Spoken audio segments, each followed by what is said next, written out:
सीता हरण के बाद रावण अपने राजमहल में दुखी होई के बैठा। मंदोदरी पूछी, अब काहे दुखी है? अब तो हरि लाया सीता माता का, तो अब तो तुम्हें खुश रह चाहिए ना, अपने मन वाली कैले है।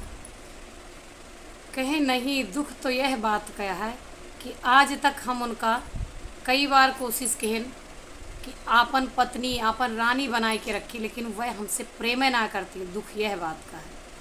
तो कहीं एक काम करा, तू तो मायावी है, मायावी रूप राम के धई के उनके सामने जा, राम बन के हो सकत है तो उसे प्रेम हो जाए उनका। तो कहें यही प्रयास हम 4-5 बार कह चुका है, लेकिन जैसे हम राम के रूप रखी थी तैसे हमका दुनिया का हर स्त्री एक तुम्हें छोड़ के सब बहन और पत्नी नजर आवे लागत है। यह लिए हम असमर्थ हो जाए थी। राम बनब आसान ना है।